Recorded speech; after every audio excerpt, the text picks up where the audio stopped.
welcome to Idea TV Media News. I am Chinatu Oji. Let's begin with the headlines. Now the news in full. The Central Bank of Nigeria has established a new compliance department to strengthen oversight of financial crimes, cybersecurity, and corporate governance risks. In a circular signed by Olubunmi Ayodele Oni, the Apex Bank confirmed that the department was created earlier this year with full operations beginning in the second quarter of 2025. The unit will focus on anti-money laundering, counter-terrorism financing, market conduct, cybersecurity, data protection and environmental, social and governance supervision. The Central Bank has directed all regulated financial institutions to route future reports and correspondence in these areas through compliance departments with further guidance and reporting procedures to follow. This development comes as Nigeria faces a surge in financial fraud. According to the CBN's Financial Stability Report, fraud cases rose by 45% in 1 year, with over 70% of losses linked to digital channels, particularly unregulated virtual asset platforms. Governor Olayemi Cardozo said while digital innovation has boosted financial inclusion, it has also introduced new risks requiring stronger regulatory vigilance. Meanwhile, the CBN has reminded banks and payment service providers of the October 31, 2025 deadline to fully migrate to the ISO 20022 messaging standard and implement geotagging of all payment terminals. The bank says these reforms are designed to safeguard the financial system and embed global best practices in regulatory compliance. Moving ahead, the West African Examinations Council Waec has announced strict requirements for schools ahead of the full migration of the West African Senior School Certificate of Examination to computer-based testing by 2026. Waec's head of examinations, Loki Njagwani, speaking at a sensitization program in Port Harcourt, said schools must provide at least 250 functional laptops with 10% backups, a robust server to support all systems on a local area network. Other requirements include functional air conditioning, uninterrupted electricity with a 40 kVA backup generator, CCTV surveillance, and a designated building area for the candidates. Njogwani explained that the shift to computer-based testing will reduce logistic costs, improve exam security, and expand access. He noted that private candidate exams are already fully digital, with school candidate exams set to follow next year.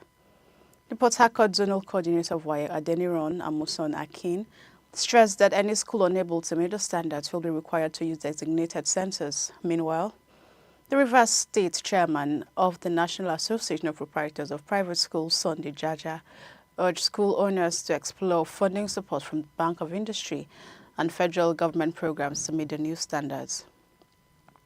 The sensitization event was organized in partnership with Tedro Systems, NABS and technology companies including HP, Lenovo and Canon, with donations of ICT gadgets made to schools through a raffle draw. Moving on. The African Development Bank Group has appointed Leontha Basoli as its new Regional Director General for Central Africa. He officially has resumed office on the 27th of August in Yaoundé, Cameroon. Basoli takes charge of the bank's Regional Office for Development, Integration and Business Delivery, which oversees operations in 7 countries including Cameroon, Central African Republic, Congo, Gabon, Equatorial Guinea, the Democratic Republic of Congo, and Chad. During meetings with senior Cameroonian officials, Basoli pledged to strengthen the bank's presence in the region, accelerate project delivery, and maximize impact.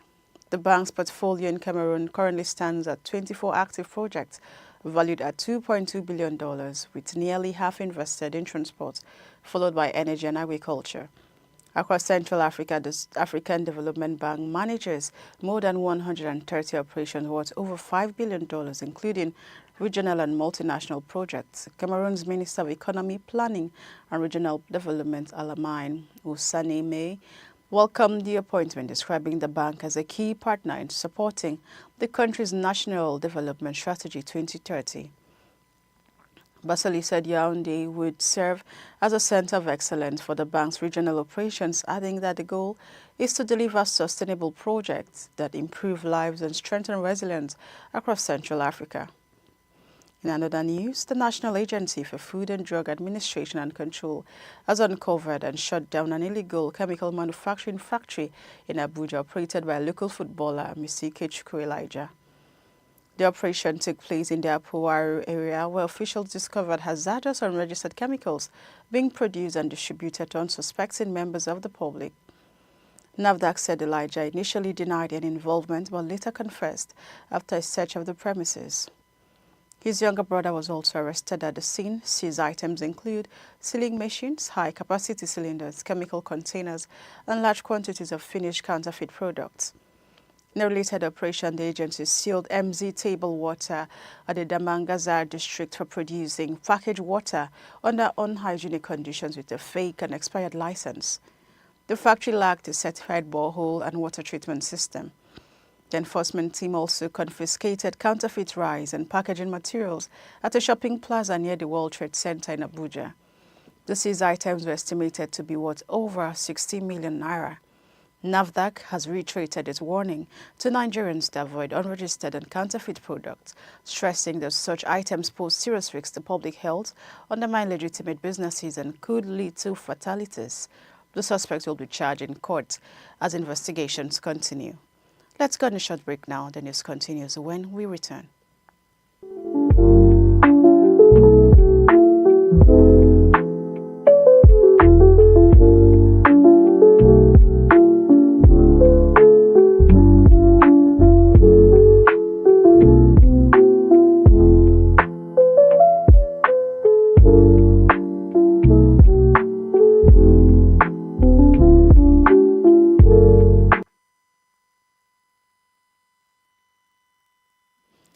It's good to know you're still watching. Welcome back. If you're just joining us, it's still Idea TV Media News. Now, the rest of the stories. The National Environmental Standards and Regulations Enforcement Agency, NESREA, is set to evacuate hazardous used lead-acid battery slag from OGUN, a community in Ogun State. According to the agency, the move follows growing concerns over the unregulated disposal of battery waste, which has posed serious risks to public health and the environment. OGUN, home to several battery recycling facilities, has long been identified as a hotspot for industrial pollution. NESREA's Director General, Professor Innocent Bariko, said the evacuation is part of a wider strategy to sensitize the battery recycling sector and accelerate Nigeria's transition to a circular economy. He stressed that prolonged exposure to lead and other toxins had caused severe health complications, particularly for children. The agency has also commenced full implementation of the National Environmental Battery Control Regulations 2024, alongside strict compliance and monitoring frameworks to prevent further environmental damage. Ogun State Commissioner for Environment Ola Orisonya described the program as a communal effort to explore technologies that can convert hazardous slag into useful material, reducing waste and promoting circular economy principles. The initiative is being supported by GIZ Nigeria in partnership with community leaders, the Federal Ministry of Environment, the Ogun State Government, and industry stakeholders. In another news, the Democratic Republic of Congo DRC has declared its 16th Ebola outbreak confirmed in Kasai province. The index, a case of a 34-year-old pregnant woman, was admitted last month with fever and vomiting. So far, 15 deaths and 28 suspected cases have been reported across Bulape and Waec health zones, including 4 healthcare workers. Tests confirmed that the Zaire strain of Ebola Africa CDC has deployed experts to support surveillance, contract tracing, laboratory work, and infection control.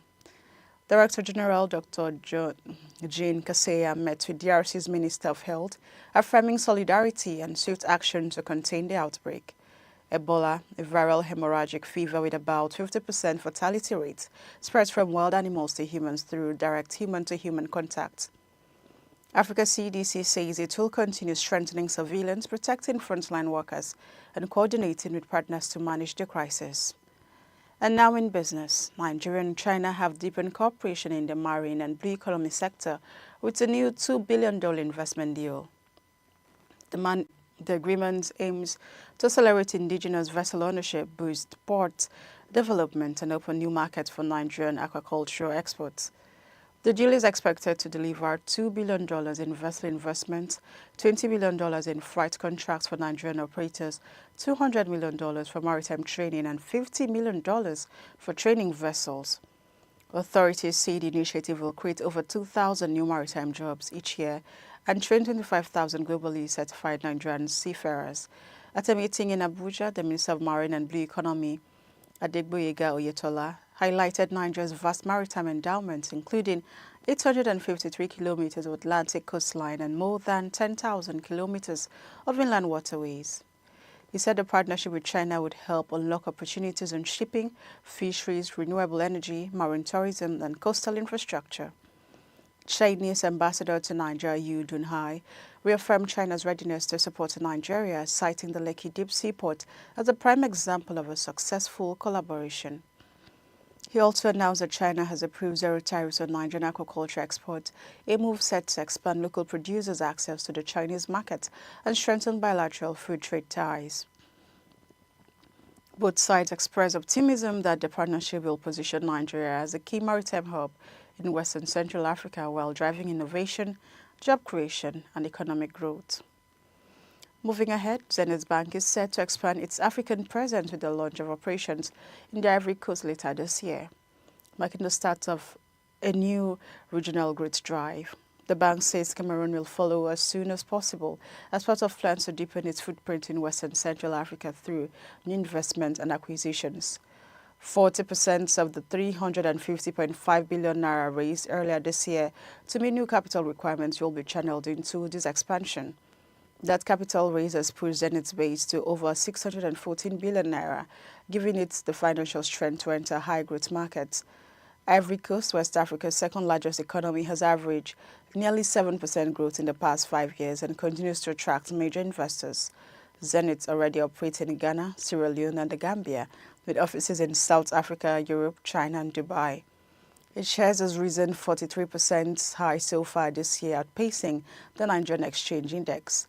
The bank's leadership says expansion reflects a wider shift among Nigeria's top leaders who are diversifying beyond domestic credit markets to reduce risks and seize new opportunities abroad.